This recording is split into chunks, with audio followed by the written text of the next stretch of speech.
చపాతీ రోటీ కాకుండా సంతృప్తిగా రైస్ కూడా తినవచ్చు. Doctor rice, sugar free rice, doctor rice, diabetic rice, sugar పెన్సని బియ్యం, డాక్టర్ రైస్. కూటమి ప్రభుత్వం ఏర్పాటయ్యాక ఏడాదికి వస్తుంది. అయితే ఈ నేపథ్యంలో అరాచకాలు, అక్రమాలు, వేధింపులు వైసీపీ నేతలనే టార్గెట్ చేసుకుని వేధింపులకు గురి చేస్తానన్నటువంటి ఆరోపణలు బలంగా వినిపిస్తున్న నేపథ్యంలో ఈ నేపథ్యంలో అసలు ఏడాది పాలనలో ప్రభుత్వం సాధించింది ఏమిటి అన్నటువంటి విషయం అడిగి తెలుసుకునేందుకు మనతో పాటు అదేవిధంగా ఇతర అంశాలకు సంబంధించినటువంటి వాటిపైన కూడా తెలుసుకునేందుకు మనతో పాటు మాజీ డిప్యూటీ సీఎం అంజాద్ బాషా గారు ఉన్నారు. ఆయన అన్న ముందు నమస్కారం. నమస్కారం అండి. టీడీపీ ప్రభుత్వం ఏర్పాటై ఏడాది పూర్తిగా వస్తుంది. ఈ నేపథ్యంలో మీరు వైసీపీ కావచ్చు, ఇతరత్ర పార్టీ వర్గాలు ఏమంటున్నాయంటే కేవలం అరాచకాల అక్రమాలు తప్ప ఎక్కడే కానీ అభివృద్ధి పైన దృష్టి పెట్టడం లేదన్నటువంటి వాదనలు వినిపిస్తుంది. ఎలా చూడాలి అసలు దీన్ని? నిజంగా అవన్నీ కూడా వాస్తవాలే కదా. ఇప్పుడు ఎందుకంటే ఈ కూటమి ప్రభుత్వం అధికారంలోకి వచ్చి 1 సంవత్సరం కాలం పూర్తి చేసుకోవడం జరిగింది. ఈ సంవత్సరం కాలంలో మరి కూటమి ప్రభుత్వం యొక్క సారథ్యం వహిస్తున్న చంద్రబాబు నాయుడు గారు ఎన్నికల ముందు ప్రజలకు ఏమేమి హామీలు ఇచ్చారు, మరి అధికారంలోకి వచ్చిన తర్వాత సంవత్సరం కాలంలో మరి ఎన్ని హామీలు నెరవేర్చారు? మరి ఇచ్చిన హామీలన్నీ కూడా పక్కన పెట్టేసి మరి ఈరోజు ఈ సంవత్సర కాలంలో వాళ్ళు చేసింది ఏంటి? మరి అదే కాకుండా సంవత్సరం అయిపోయిందని చెప్పి ఒక సుపరిపాలన చేశామని చెప్పి గొప్పలు చెప్పుకొని మరి ఈరోజు సంబరాలు చేసుకునే పరిస్థితి ఉంది. మరి ఈరోజు ఈ సంవత్సరం కాలంలో వాళ్ళు సుపరిపాలన అందించారని చెప్పి రాష్ట్ర ప్రజలకు మరి పండగ వాతావరణంలో పండగలు చేసుకుంటున్నారు. మరి ఎంతవరకు సమంజసం అది? మరి ఏం చేశారు వాళ్ళు ఈ సంవత్సరం కాలంలో? ఏదైనా సంక్షేమ పథకాలు మరి ఏదైతే ప్రజలకు ఇచ్చిన హామీలు నెరవేర్చారా? లేకపోతే ఈ రాష్ట్రంలో ఏదైనా ఒక్కటంటే ఒక్క అభివృద్ధి కార్యక్రమం చేశారా? వాళ్ళు చేసిందల్లా ఏంటంటే ఈ సంవత్సరం కాలంలో అధికార యంత్రాంగాన్ని అడ్డం పెట్టుకొని మరి ఈరోజు పోలీస్ వ్యవస్థని అడ్డం పెట్టుకొని వైఎస్ఆర్ కాంగ్రెస్ పార్టీ నాయకుల నుంచి కార్యకర్తల వరకు మరి సోషల్ మీడియా సింపథైజర్లు వాళ్ళందరినీ కూడా టార్గెట్ చేస్తూ మరి ఈరోజు వాళ్ళ మీద దొంగ కేసులు, అక్రమ కేసులు మరి పెట్టడము, మరి వాళ్లకు జైలు పాలు చేయడం, వాళ్ళని ఇబ్బంది పెట్టడం, వాళ్ళ కుటుంబాలను ఇబ్బంది పెట్టడం. ఎందుకంటే వైఎస్ఆర్ కాంగ్రెస్ పార్టీ తరఫు నుంచి ఒక పోస్టు పెట్టేదానికి కూడా ఎవరు కూడా సాహసం చేయకూడదు. వైఎస్ఆర్ కాంగ్రెస్ పార్టీ జెండా పెట్టేదానికి ఏ ఒక్కరు కూడా ముందుకు రాకూడదు. ప్రతిపక్షం అనేదే లేకుండా చేయాలి. వైఎస్ఆర్ కాంగ్రెస్ పార్టీ తరఫు నుంచి ఎవరైనా మాట్లాడాలంటే భయపడాలి అనే రీతిలో ఈ సంవత్సరం కాలం పూర్తి చేసుకోవడం జరిగింది.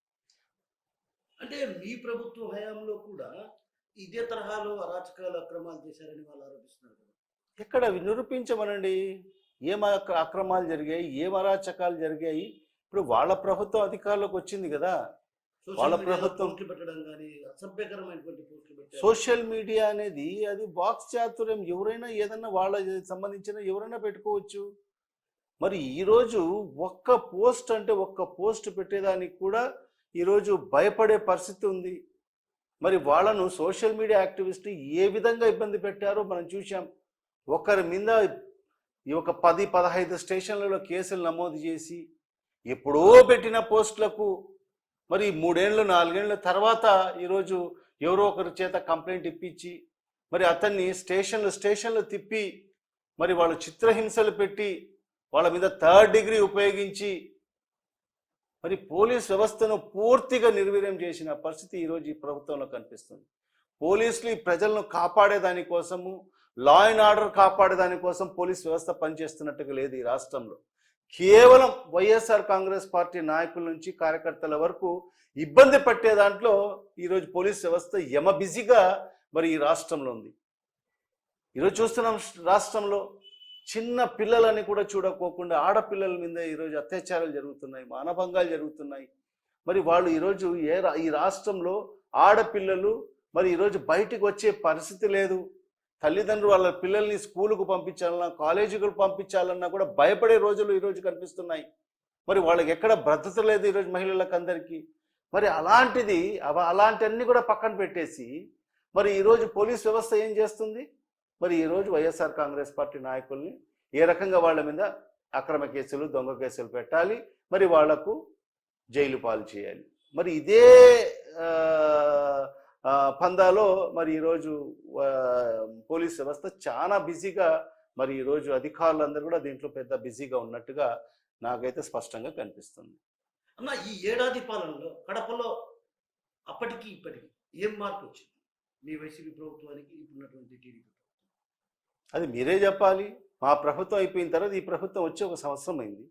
ఈ సంవత్సరం కాలంలో కడపలో ఏం అభివృద్ధి జరిగిందో ఒక్కసారి నేను చెప్తే ఏదో రాజకీయంగా నేను మాట్లాడతానని చెప్పచ్చు, కానీ ఈరోజు ప్రజల వద్దకు వెళ్ళి అడగండి. మరి ఎక్కడైనా ఒక కొత్త పని ప్రారంభమైందా ఈ ప్రభుత్వం వచ్చిన తర్వాత? టెంకాయలు కొట్టారు కదా ఎమ్మెల్యే మాధవరెడ్డి గారు. ఏం టెంకాయలు కొట్టారు?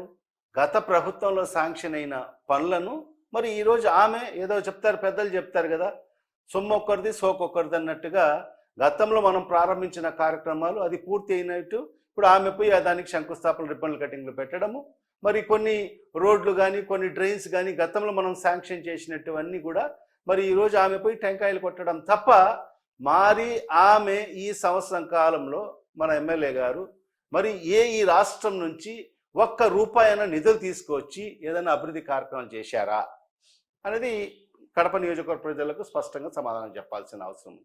అంటే చేశారు ఒకటి ఏంటంటే బుగ్గవంకకు సంబంధించి దాంట్లో డబ్బులు దండుకునే దానికోసం మరి ఏదైతే ఇక్కడ మన తెలుగుదేశం పార్టీకి సంబంధించిన మన ఏది ప్రోగ్రాం జరిగింది కడపలో, మహానాడుకు సంబంధించి మహానాడులో దానికి సంబంధించి మరి సుమారుగా ₹3,90,00,000 ఒక బుగ్గ వంకకు చెట్లు తీసేదానికోసం. ఆ గుర్రపు చెట్లు ఉంటాయి ఎక్కడ కూడా, ఏ వంకలు గుర్రపు డెక్కలు, ఏ వంకలో కానీ వాగులో చూస్తే గుర్రపు డెక్కలు ఉంటాయి. ఆ గుర్రపు డెక్కలు తీసేదానికోసం ₹3,90,00,000 మరి అదేదో మినరల్ ఫండ్ నుంచి జిల్లా కలెక్టర్ గారి నుంచి తీసుకొచ్చి మరి అది ఏం చేశారంటే కేవలం జేసీబీలు పెట్టేసి మరి దాన్ని ఆ గుర్రపు డెక్కల్ని తొలగించేసి మరి దాన్ని ₹3,90,00,000 వెచ్చించామని చెప్పి కూడా ఈరోజు చెప్పడం జరుగుతుంది. ఎంత దారుణంగా ఉందంటే ఆ పనులు చేసేదానికోసం జేసీబీలు వాడి, జేసీబీలు ఒక్కసారి చూస్తే దానికి 20-30 లక్షల కన్నా ఎక్కువ ఖర్చు కాదు. దాన్ని ఈరోజు పూర్తిగా అది ఆ డబ్బులు, మిగతా డబ్బులన్నీ కూడా మరి ఎవరి జేబులోకి వెళ్ళాయో కూడా మరి ఎమ్మెల్యే గారు సమాధానం చెప్పాల్సిన అవసరం ఉంది కడప నగర ప్రజలకు. ₹3,90,00,000 ఆ డబ్బులు తీసుకొని కడప నగరంలో ఏదో అభివృద్ధి కార్యక్రమం చేసి ఉంటే ఎన్నో అభివృద్ధి కార్యక్రమాలు చేసే పరిస్థితి ఉండేది. ఎక్కడో చాలా మటుకు ఎన్నో చోట్ల రోడ్లు లేవు, డ్రైన్స్ లేవు. గతంలో చూశాం ఇదే ఎమ్మెల్యే గారు ఎమ్మెల్యేగా పోటీ చేస్తానని చెప్పి అనేక ప్రాంతాల్లో పర్యటించి కడప ఈ రకంగా ఉందా, కడపలో ఇంకా రోడ్లు లేవు అని చెప్పిన ఆమె మరి ఈరోజు 1 సంవత్సరం కాలంలో ఇప్పుడు ఆమె పర్యటించిన ప్రాంతాల్లో ఏ ప్రాంతంలో రోడ్డు వేశారో ఈ కడప నగర ప్రజలకు సమాధానం చెప్పమని. మరి ఈరోజు డబ్బులు దోచుకునే దానికోసం ఈరోజు బుగ్గ వంకను సాకుగా చూపించి మరి ఈరోజు సుమారుగా ₹3 కోట్ల దాంట్లో అవినీతి జరిగిన పరిస్థితి స్పష్టంగా కనిపిస్తుంది. ఎవరికి అడిగినా కూడా కేవలం జేసీబీలు పెట్టి, జేసీబీలు ఎంత నెలకు రోజుకింత బాడిగని ఉంటుంది, మరి ఆ బాడిగ ఇచ్చేసి జేసీబీలో ఒక 3-4 జేసీబీలు పెట్టేసి దాన్ని ఆ గుర్రపు డెక్కలను తొలగించేసి మరి ఏదో మేము బుగ్గ వంకకు పెద్ద ఏదో గొప్ప కార్యక్రమం చేశామని చెప్పి చూపించుకునే పరిస్థితి ఈరోజు మనం చూస్తున్నాం. ఇది కేవలం ఒక స్కామ్, ఒక అవినీతి. సుమారుగా 3 కోట్ల పైచీలకు డబ్బులు ఎవరి చేతుల్లో, ఎవరి జేబుల్లోకి వెళ్ళాయో, తెలుగుదేశం పార్టీ కార్యకర్తల జేబులోకి వెళ్ళాయా, తెలుగుదేశం పార్టీ నాయకుల జేబులోకి వెళ్ళాయా, లేకుంటే స్వయంగా ఎమ్మెల్యే గారి జేబులోకి వెళ్ళాయో కూడా కడప నగర ప్రజలకు సమాధానం చెప్పాలి. ఇంకొక అంశం అన్నా, నేను ఇక్కడ డాక్టర్ల దగ్గర నుంచి డబ్బులు వసూలు చేశారని మీ వైసీపీ నేతలు ఆరోపించారు. ఏదైతే సీసీ కెమెరాల కోసం ఆమె ప్రత్యక్షంగా ఒకనొక టైంలో ఒక పత్రికల్లో వచ్చినటువంటి సందర్భంగా నేనే సీసీ కెమెరాల ఏర్పాటు కోసం దాతల ముందుకు రావాలి, P4 విధానాన్ని అమలు చేస్తున్నానని మాట చెప్పి. సో ఎలా చూడాలి? ఇప్పుడు అది కాదు, నేను ఒకటే సూటిగా ఎమ్మెల్యే గారికి ప్రశ్నించాల్సిన అవసరం ఉంది. ఎమ్మెల్యే గారు ఎన్నికల ముందు ప్రజలకు ఆయన సొంత ఒక ఎజెండా ముందు పెట్టారు. దాంట్లో ప్రధానంగా కడప నగరంలో గతంలో మా భర్త గారు ఇక్కడ సీసీ కెమెరాలు ఏర్పాటు చేశారు. మరి రాబో రోజుల్లో కూడా మేము అధికారంలోకి వస్తే, నేను ఎమ్మెల్యే అయితే మరి కడప నగరంలో అన్ని ప్రాంతాల్లో కూడా సీసీ కెమెరాలు ఏర్పాటు చేస్తాను నా సొంత నిధులతో అని చెప్పి మరి ఆమె చెప్పిన మాటలు ఇప్పటికి కూడా అన్ని ఎక్కడన్నా ఛానల్స్లో కూడా రికార్డ్ అయి ఉంటాయి, ఒకసారి మీరు పరిశీలించండి. మరి ఈరోజు అధికారంలోకి వచ్చి 1 సంవత్సరం కాలం అయింది. మరి ఎక్కడ సీసీ కెమెరాలు ఏర్పాటయ్యాయి? దానికోసము మరి ఈరోజు అందరి కాడ ఈరోజు డబ్బులు వసూలు చేసే కార్యక్రమాలు మొదలుపెట్టారు. డాక్టర్లని కూడా వదలకోకుండా మరి ఈరోజు అన్ని సంస్థలు, విద్యా సంస్థలు అయితేమి, వ్యాపార సంస్థలు అయితేమి, అందరి కాడ డబ్బులు వసూలు చేయడం ప్రారంభించారు. డబ్బులు వసూలు చేయడం ఒక పందాగా వాళ్ళు పెట్టుకొని మరి ఈరోజు ఏం చెప్తున్నారంటే, ఏదో వాళ్ళ అధినాయకుడు P4 విధానాన్ని రాష్ట్రంలో ప్రవేశపెట్టారు. మరి ఆ P4 విధానంలో మరి ప్రజల వద్ద నుంచి మేము డబ్బులు వసూలు చేసి ఈ నగరాన్ని అభివృద్ధి చేస్తామని చెప్పి మరి ఈరోజు చెప్పడం జరుగుతుంది. నిజంగా నేను ఒకటే అడుగుతున్నాను, అంటే మీరు చెప్పింది ఆ రోజు ఏం చెప్పారు మీరు ఎన్నికల ముందు? అంటే ప్రజల నుంచి డబ్బులు వసూలు చేసి, అందరినీ ఇబ్బంది పెట్టి నేను డబ్బులు వసూలు చేసి ఈ కార్యక్రమాలన్నీ కూడా చేస్తానని చెప్పి ఆ రోజు ప్రజలకు మరి ఈరోజు మాట ఇచ్చారా? మరి ఈరోజు అధికారంలోకి వచ్చిన తర్వాత అందరిని ఇబ్బంది పెట్టి ఖచ్చితంగా నువ్వు 1,00,000 రూపాయలు ఇవ్వాల్సిందే అని చెప్పి వాళ్ళ మీద బలవంతంగా డబ్బులు వసూలు చేసే పరిస్థితి ఉంది. గతంలో ఎప్పుడైనా వ్యాపార సంస్థల కానీ మరి ఇలాంటి ఎంత గొప్ప వృత్తి అంటే డాక్టర్లు అంటే ఏంటి? ఈరోజు అనేక మంది ప్రాణాలు కాపాడే వాళ్ళు డాక్టర్లు.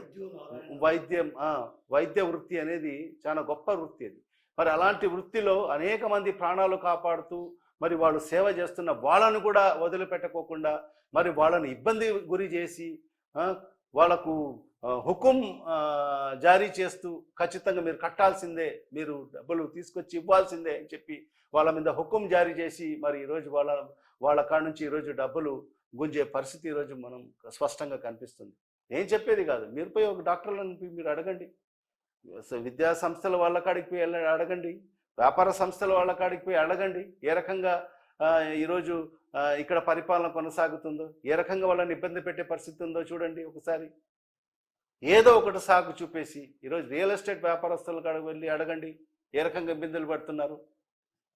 మరి ఈ సంవత్సరం కాలంలో చూడండి, కడపలో ఎక్కడైనా వ్యాపారాలు జరిగే పరిస్థితి ఉందా? వ్యాపారస్తులు అందరూ కూడా ఇబ్బంది పడే పరిస్థితి ఉంది. ఎవరు కూడా సంతోషంగా లేరు ఈ సంవత్సరం కాలంలో.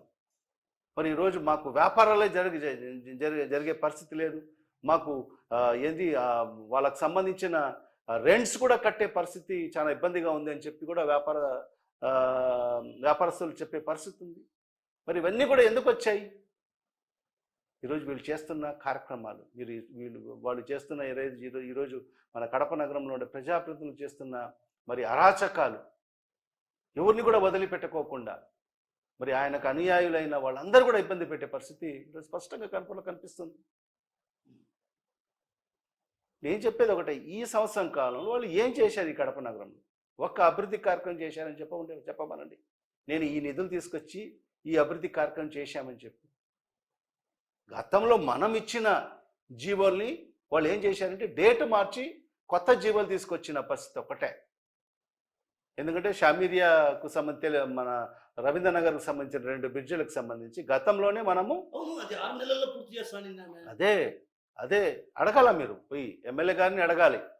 మేము 20 కోట్ల రూపాయలు శాంక్షన్ చేసి టెండర్లు పిలిచి, టెండర్లు కూడా ఓకే అయిపోయిన తర్వాత మేము భూమి పూజ కార్యక్రమం కూడా చేయడం జరిగింది.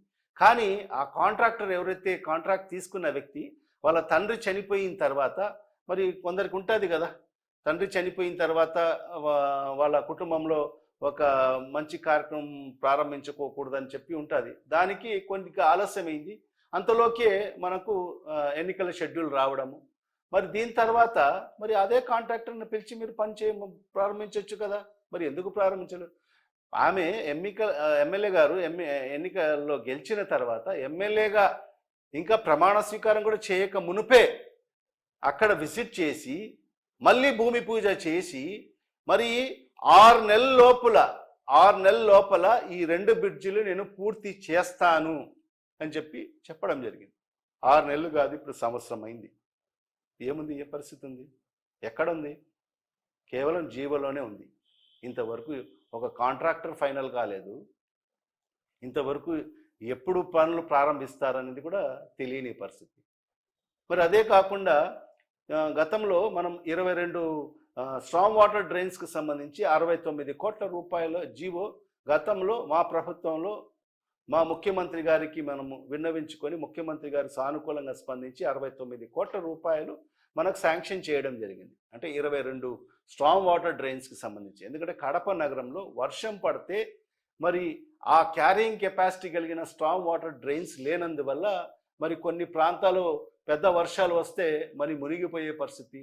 మరి అలాంటి పరిస్థితి మనం అధిగమించాలంటే ఖచ్చితంగా స్ట్రాంగ్ వాటర్ డ్రైన్స్ అనేది కడప నగరానికి చాలా ముఖ్యమని భావించి మరి ఆ రోజు అన్ని కూడా ఐడెంటిఫై చేసి 22 స్ట్రాంగ్ వాటర్ డ్రైన్స్ని 69 కోట్ల రూపాయలతో మనము ఆ రోజు పనులు కూడా ప్రారంభమయ్యాయి. కొన్ని డ్రైన్స్ కూడా కంప్లీట్ అయ్యాయి.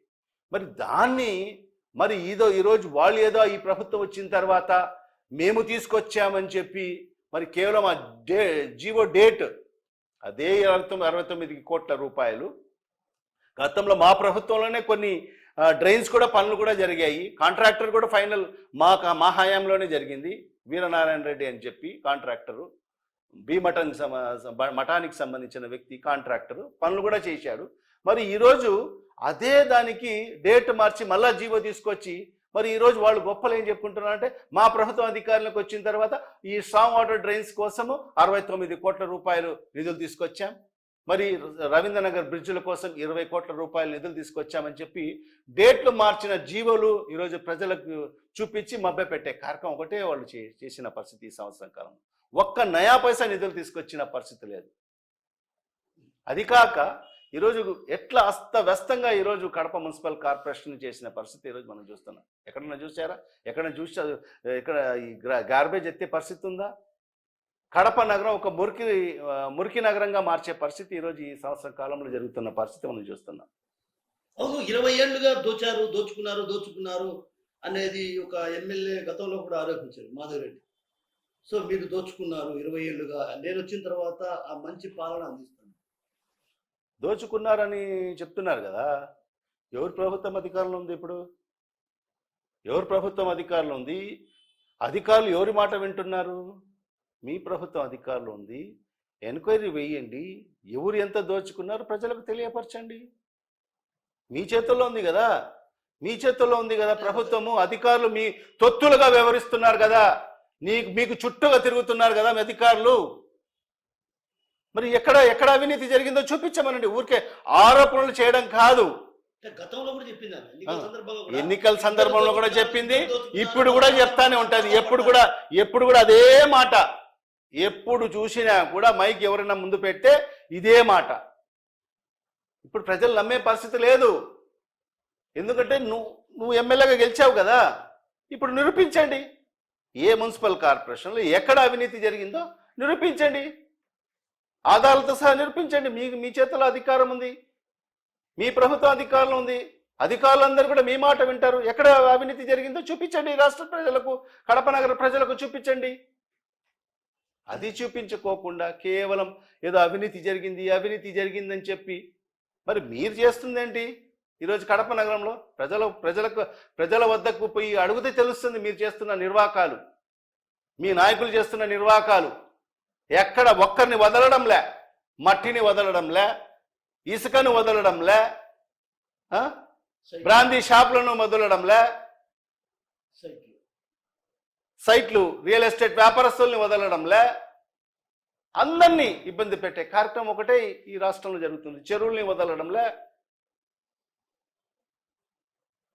అన్ని ఛానల్స్ కూడా మరి ఈరోజు దేవుని కడప చెరువుకు సంబంధించిన అన్ని పేపర్లలో వచ్చినా కూడా ఎక్కడ అధికారులు స్పందించే పరిస్థితి లేదు. స్పిల్ట్ తీయడానికి మేము పర్మిషన్ ఇచ్చామంటున్నారు. ఏం స్పిల్ట్ తీస్తారు? జనరల్గా అయితే గతంలో ఎప్పుడైనా రైతుల కోసం ఆ చెరువుల్లో ఏదన్నా మట్టి తీసుకోవాలంటే ఏదన్నా రైతులు మరి వాళ్ళ పొలాల్లో మట్టి తోలుకునే దానికోసం ఆ రైతులకు అవకాశం ఇచ్చే పరిస్థితి ఉంది. కానీ ఈరోజు చూస్తే ఈరోజు చూస్తే పోయి అడగండి దేవుని కడపలో ప్రజల్ని అడగండి, వాళ్ళు ఎంత ఇబ్బంది పడుతున్నారో. ప్రతిరోజు ఒక 20-30 ట్రిప్పర్లు పెట్టి ఈ 2-3 జేసీబీలు పెట్టి మరి ఈరోజు ఏ రకంగా మట్టి తోలుకొని ఆ మట్టిని ఏ రకంగా అమ్ముకుంటున్నారు. రైతులు తీసుకుంటే ఎంత తీసుకుంటారండి? వాళ్ళ పొలాల కోసం, వాళ్ళ ఎకరో అర ఎకరో వాళ్ళకి పొలం ఉంటే దాంట్లో తోలుకునే దానికోసం ఏదో ట్రాక్టర్లో పెట్టుకొని వాళ్ళు తోలుకుంటారు దగ్గర ఉన్న రైతు సోదరులందరూ కూడా. మరి అలాంటిది వదిలేసి మరి ఈరోజు పెద్ద పెద్ద ట్రిప్పర్లు అంటే 30-40 టన్నులు 40-50 టన్నులు పడ్డే ట్రిప్పర్లను తీసుకొని అది పొలాల్లోకి వెళ్తాయా? అవి పొలాల్లోకి వెళ్తాయా? ఒకసారి ఆలోచించండి. ట్రిప్పర్లు పొలాల్లోకి వెళ్తాయా? ట్రాక్టర్లు గతంలో ఎప్పుడైనా కూడా రైతు సోదరులు ట్రాక్టర్లు పెట్టుకొని మరి వాళ్ళ పొలాల్లో ఆ మంచి మట్టి ఉంటుంది కాబట్టి ఆ మట్టి ఒక 10 ట్రిప్పులో 5 ట్రిప్పులో తోలుకునే పరిస్థితి ఉండేది. మరి అలాంటి రైతు సోదరులకు మరి పర్మిషన్ ఇస్తే కూడా అది రైతులకు ఉపయోగపడే పని కాబట్టి మరి ఆ భూమి సారవంతం చేయాలంటే మరి ఈ చెరువు ఏదైతే మట్టిని వేస్తే మంచి పంటలు వస్తాయని చెప్పి అది మంచి కార్యక్రమం. మరి అలాంటి కార్యక్రమాన్ని వదిలేసి ఈరోజు తెలుగుదేశం పార్టీ నాయకులు స్వతహాగా మరి ఆ మట్టిని అమ్ముకునే పరిస్థితి ఉంది. ఎన్ని పేపర్లు రాసినా ఎన్ని ఛానళ్ళు చూపించినా కూడా దాని మీద ఎక్కడ కూడా అధికారుల దగ్గర నుంచి స్పందన లేదు. జిల్లా యంత్రాంగం అంతా కూడా ఏం చేస్తుందో కూడా తెలియని పరిస్థితి. జిల్లా కలెక్టర్ గారు ఏం చేస్తున్నారో తెలియదు. నిద్రపోతున్నాడా కలెక్టర్ గారు, ఏం చేస్తున్నారు కూడా తెలియని పరిస్థితి. ఎవరు స్పందనలో ఎన్ని కంప్లైంట్లు పెట్టినా మహిళలందరూ కూడా మొన్న దాన్ని ఆ జేసీబీల్ని ఆపివేసి మరి ఆ ధర్నా కూడా చేసిన పరిస్థితి చూశాం దేవుని కడపలో. మహిళలందరూ కూడా ఇబ్బంది పడి, ఎందుకంటే ఆ రోడ్లన్నీ కూడా మట్టిమయం అయిపోయి వాళ్ళు ఇళ్లలో ఉండేదానికి కూడా వీలు లేదు. మాకు ఆ దుమ్ము వెహికల్స్ రాకపోకల వల్ల మేము ఇళ్లలో కూడా సంసారం చేయలేని పరిస్థితి. మేము అన్నం తింటున్నా కూడా మరి ఆ అన్నంలో కూడా ఈ మట్టి వచ్చి పడే పరిస్థితి ఉంది అని చెప్పి కూడా మరి వాళ్ళందరూ కూడా వాపోయినా కూడా మరి ఎక్కడ అధికారుల స్పందన లేదు. అంటే ఎందుకు ఈ రకమైన పరిపాలన జరుగుతుంది అనేది అర్థం కాని పరిస్థితి. అంటే తెలుగుదేశం పార్టీ నాయకుల కానుంచి కార్యకర్తల వరకు ఏం చేసినా కూడా అధికారులు చూడనట్టుగా వ్యవహరిస్తున్నారు. పై స్థాయి జిల్లా కలెక్టర్ స్థాయి నుంచి క్షేత్రస్థాయి అధికారులు కూడా చూడనట్టుగా వాళ్ళు ఏం అక్రమాలు చేసినా ఏం చేసినా కూడా మాకు ఎలాంటి సంబంధం లేనట్టుగా అధికారులు వాళ్ళకు చీమ కుట్టినట్టు కూడా లేదు. అన్న ఇప్పటికే మేయర్ సురేష్ బాబు టార్గెట్ అయిపోయింది, ఇక నెక్స్ట్ టార్గెట్ మీరే. ఏం టార్గెట్? ఇద్దరున్నారు, ఒకరు మాజీ అయ్యారు, ఇంకొకరు నాకు టార్గెట్. అంటే ఇద్దరిని టార్గెట్ చేసుకున్నాం, ఇద్దరి భరతం పడతాం. నేను ఎక్కడ ఉన్నా ఇక్కడే ఉండా కదా, కడపలోనే ఉండా, ప్రజల్లోనే ఉండా. I'm ready, I'm always ready. మేము ప్రజల వద్దకు వెళ్తాం, ప్రజల సమస్యలు మాకు ముఖ్యం. మరి ఈరోజు వాళ్ళు చేస్తున్న అఘాయిత్యాలు ఖచ్చితంగా, ఎందుకంటే వాళ్ళకు కూడా ఒక హనీమూన్ పీరియడ్ అనేది ఇచ్చాం, 1 సంవత్సరం కాలం పూర్తి చేసుకోవడం జరిగింది. మరి ఇప్పుడు మా అధినాయకుడు కూడా చెప్పాడు, ఖచ్చితంగా రాబో రోజుల్లో ప్రజల్లోనే ఉంటాం. మరి వీళ్ళు చేస్తున్న అక్రమాలు, వీళ్ళు చేస్తున్న దోపిడీలు ఖచ్చితంగా ప్రజల దృష్టికి తీసుకెళ్తాం. ఇన్నేళ్ల కాలంలో మీరు కడపలో ఉన్నారు కదా, ఇన్నేళ్ల కాలంలో ఇలాంటి వాతావరణం ఎప్పుడైనా చూశారా? అసలు ఎందుకు ఇలాంటి వాతావరణం రావడానికి ఎందుకు ప్రధాన కారణం? నిజంగా కడప చరిత్రలో ఒకసారి చూస్తే కడప చరిత్ర ఎంతో ప్రశాంతంగా ఉండే నగరం ఇది. ఎందుకంటే ఈ దేశానికి స్వతంత్రం వచ్చి 76 సంవత్సరాలు పూర్తి చేసుకోవడం జరిగింది. ఈ 76 సంవత్సరాల స్వతంత్ర భారతదేశ చరిత్రలో కడప నగరంలో ఎప్పుడు కూడా ప్రశాంత వాతావరణం నెలకొన్న పరిస్థితి మనం చూసాం. ఏ రాజకీయ పార్టీ అధికారంలోకి వచ్చినా, ఏ ప్రజాప్రతినిధి గెలిచినా ఇక్కడ సంస్కృతి ఎలా ఉంటుందంటే ఎన్నికల వరకు మాత్రమే వైరుధ్యాలు ప్రత్యర్థులుగా పరిగణించుకొని మరి ఎన్నికలకు వెళ్తాం. ఎన్నికలు అయిపోయిన తర్వాత ఒక ప్రశాంత వాతావరణం, ఎందుకంటే ఎవరి పనులు వాళ్ళు చేసుకునే పరిస్థితి ఉంటుంది. మరి వాళ్ళ పార్టీ అధికారంలోకి వచ్చింది, వాళ్ళ ప్రభుత్వం వచ్చింది, మరి వాళ్ళు చేసే కార్యక్రమాలు చేస్తుంటారు. ప్రతిపక్షంలో ఉండేవాళ్ళు మరి ప్రభుత్వం చేస్తున్న ఏదైతే ప్రజలకు విరుద్ధంగా చేసే కార్యక్రమాలను ఎత్తి చూపే కార్యక్రమం ప్రతిపక్షం చేసే పని. మరి ఇవన్నీ కూడా గతంలో ఎప్పుడు కూడా అలాంటి పరిస్థితి ఉండేది కాదు.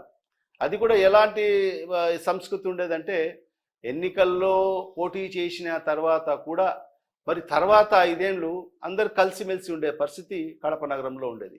ఒకరిని చూస్తే ఒకరు పలకరించే పరిస్థితి ఉండేది. మరి అలాంటి పరిస్థితి ఈరోజు కడప నగరంలో ఉందా? ఇక్కడ ఎట్లా ఉందంటే మనం చూసాం, మా విలేజెస్లో, పల్లెల్లో ఫ్రాక్షన్ వాతావరణం ఎలా ఉంటుంది. మరి ఆ పరిస్థితి ఈరోజు కడప నగరంలో మనం స్పష్టంగా కనిపిస్తుంది. ఫ్రాక్షన్ వాతావరణం.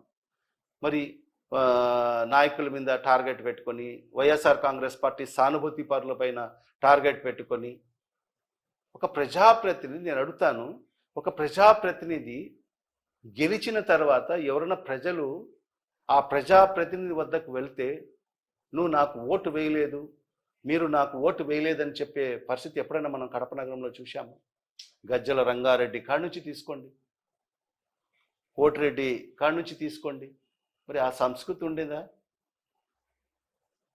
గెలుపు వరకు మాత్రమే రాజకీయాలు. గెలిచిన తర్వాత ప్రజలందరూ కూడా నా వారుగా భావించి, మరి వాళ్ళకి ఏదన్నా అవసరం ఉంటే, వాళ్ళు ఏదైనా పనులకు వస్తే మరి ఆ పనులు చేసే పరిస్థితి మరి ఆ ఏ ప్రజాప్రతినిధి కూడా ఉండాలి. మరి అలాంటి సంస్కృతి మరి ఈరోజు కడప నగరంలో లేదు. ఈరోజు మీరు నాకు ఓటు వేయలేదు, మీరు నాకు సహకరించలేదు, మీరు మాకు చేయలేదు అని చెప్పి సమాధానం, మీరు మా వద్దకు రావద్దండి అని చెప్పే సమాధానము ప్రజలే చెప్తున్నారు. మాకు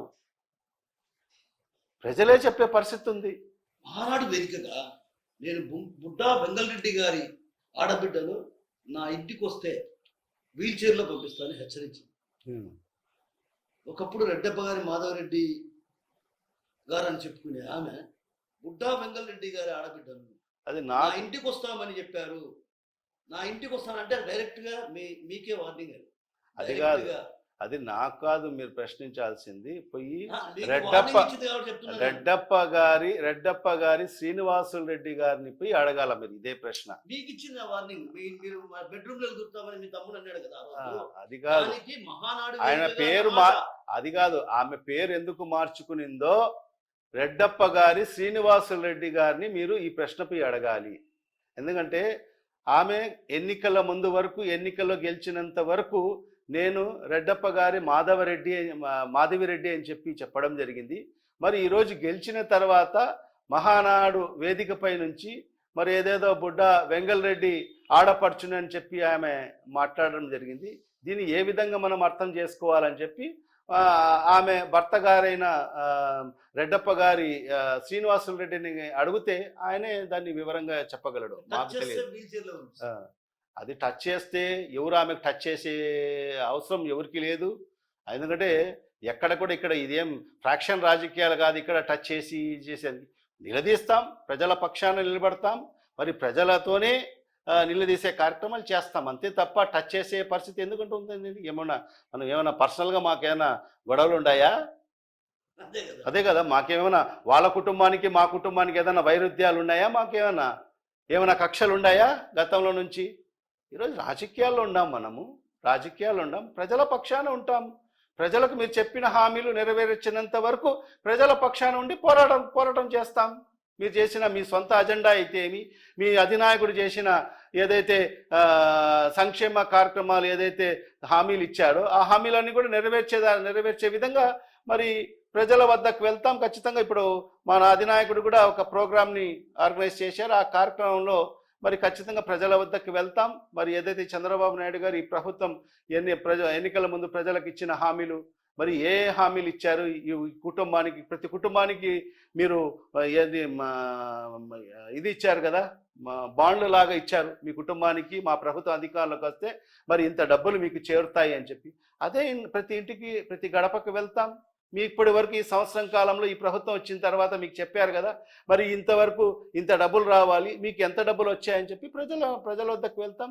ప్రజల ద్వారానే మరి వాళ్ళకు నిలదీసే కార్యక్రమం చేస్తాం, అంతే తప్ప ఒకరికి ఇదేదో మనం కుస్తీ చేసే ఇద్దరు వచ్చి కుస్తీ చేసే పరిస్థితి ఉండదు కదా. ఒకరు టచ్ చేసే పరిస్థితి ఎందుకు ఉంటుంది చెప్పేది రాజకీయాల్లో? అన్న మీరు ఒక మాట అన్నారు, వైసీపీ నేతలను టార్గెట్ చేస్తున్నారని. అంటే నేను ఇక్కడ పేరు మీరు దగ్గర ప్రస్తావించాను, కానీ ఒక మాజీ ఎమ్మెల్యేకి సంబంధించినటువంటి సైట్ కడప నగర శివార్లలో ఉన్నటువంటి ప్రాంతంలో డాటెడ్ ల్యాండ్, ఆ డాటెడ్ ల్యాండ్ ఆయన చేయించుకున్నారు. ఆ తర్వాత ఆ డాటెడ్ ల్యాండ్ను తెలుగు తమ్ముళ్లకు అప్పచెప్పారు ఆ బాధ్యతను. తన పేరుట మార్చమని. అంటే దీన్ని ఎలా చూడాలి? ఈ రాజకీయాలను పవర్ బ్రోకర్స్ గా భావించచ్చా? అన్నీ ఇవే జరుగుతుండేది. ఈ సంవత్సరం కాలంలో కొందరు మన ఎమ్మెల్యే గారి అనుచరులని చెప్పుకుంటూ గతంలో కూడా వాళ్ళ పని ఇదే, భూ కబ్జాలు, భూదందాలు. మరి వాళ్ళని అడ్డు పెట్టుకొని మరి ఈరోజు ఎక్కడ కూడా ఎక్కడన్నా స్థలాలు, ఖాళీ స్థలాలు ఉన్నాయంటే, లేకుంటే ఎవరన్నా నిరుపేదల స్థలాలు ఉన్నాయంటే వాళ్ళు ఆ స్థలాలను కబ్జా చేయడము, మరి ఇవన్నీ కూడా జరుగుతున్న పరిస్థితి. ఇదేం కొత్త ఏం కాదు. మరి మీ వీళ్ళు పార్టీకి సంబంధించిన మాజీ ఎమ్మెల్యేనే స్వయాన ఇక్కడ తెలుగు తమ్ముళ్ళకి అప్పగించాడు. ఎలా చూడాలి దాన్ని? అంటే మీరు అంటున్నారు కదా, వైఎస్ఆర్ కాంగ్రెస్ పార్టీ నాయకులను టార్గెట్ చేసుకున్నారు, కక్ష సాధింపు. మరి ఈ మిలాఖత్ను ఎలా చూడాలి? మిలాఖాత్ను ఎలా చూడాలంటే వాళ్ళకి ఏ సంబంధాలు ఉన్నాయో మాకైతే తెలియని పరిస్థితి. అంటే రహస్య ఒప్పందాలు జరుగుతున్నాయి.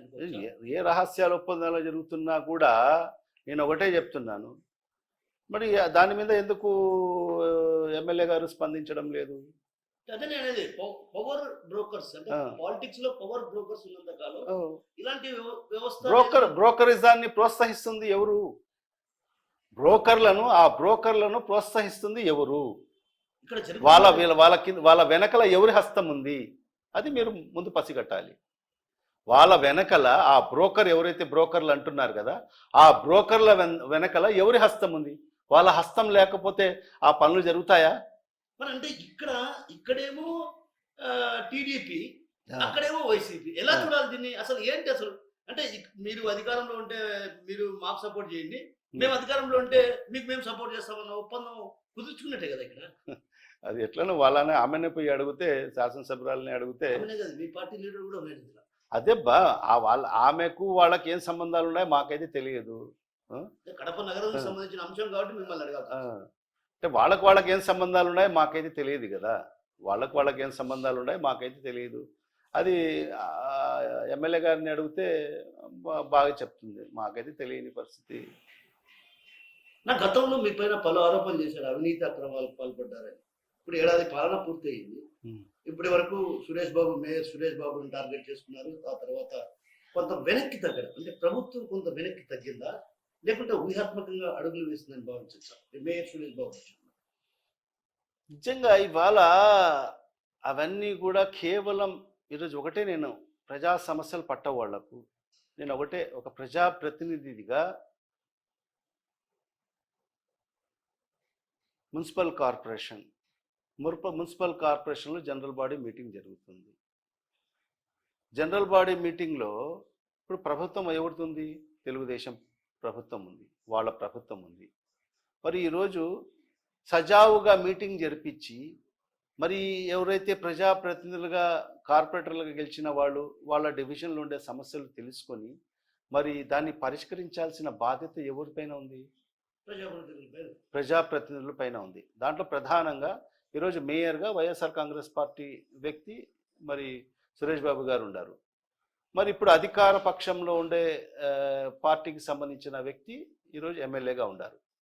అంటే ప్రతిపక్షం సురేష్ బాబు అనే వ్యక్తి ప్రతిపక్షంలో ఉన్నాడు, ప్రతిపక్ష పార్టీకి సంబంధించిన వ్యక్తి. ఇప్పుడు మీరు అధికారంలో ఉన్నారు, మీ ప్రభుత్వం అధికారంలో ఉంది. మరి ఈరోజు ప్రజా సమస్యలు పరిష్కరించాల్సిన బాధ్యత ఒక ఎమ్మెల్యేగా మీ పైన ఎక్కువ బాధ్యత ఉంది. ఈరోజు మీ ప్రభుత్వం అధికారంలో ఉంది కాబట్టి ప్రజా సమస్యలు పరిష్కరించాల్సిన బాధ్యత మీ పైన ఎక్కువ ఉంది. మరి అలాంటప్పుడు మీరు వాళ్ళ సమస్యలు వినాల్సిన అవసరం ఉంది. మీరేం చెప్తున్నారు? ఇప్పుడు ఆమెకు బాధ్యత ఎక్కువ ఉంది అని అంటున్నారు. అవును, మరి కుర్చీ ఎందుకు వేయలే? కుర్చీ తీసేసి కుర్చీలాటనా? ఇది కుర్చీలాటనా? ప్రజా సమస్యలు కాదా? కుర్చీలాటనా? అంటే మీరు కూర్చున్నప్పుడు ఎవరు? మీరు కూర్చోలేదా? అది మేయర్ గారి, అది ఆమెకు పవర్స్, మేయర్ పవర్స్. అది ఇప్పుడు ఎమ్మెల్యే గారు కూడా మొదటి సమావేశంలో కూర్చోబెట్టారు కదా. కూర్చోబెట్టారా లేదా? కూర్చోబెట్టారా కదా. దాన్ని ఆమె కాపాడుకోలేకపోయింది. ఎక్కడ రూల్ లేదు పైన కూర్చోబెట్టాలని. నేను ఒకటే అండి అడిగేది, ప్రజా సమస్యలు వినాలంటే పైన కూర్చొనే వినాలా? పైన కుర్చీ వేస్తేనే పైన కూర్చొనే ప్రజా సమస్యలు వినాలనా, ప్రజా సమస్యలు పరిష్కరించాలనా ఒక ప్రజాప్రతినిధి? ఎక్కడి నుంచైనా తన గళాన్ని వినిపించవచ్చు, ఎక్కడైనా కూర్చొని గళాన్ని వినిపించవచ్చు. ఇప్పుడు మా శాసనసభలో ఉన్నాము, ఎమ్మెల్యేగా గెలిచిపోతాము, పోయి మనము స్పీకర్ పక్కన నాకు చైర్ వేయాలని చెప్పి అడగగలమా? మనకు కేటాయించిన సీట్లో కూర్చొని మాకు నియోజకవర్గానికి సంబంధించిన సమస్యలు ప్రభుత్వ దృష్టికి తీసుకురావాలి, ముఖ్యమంత్రి దృష్టికి తీసుకురావాలి.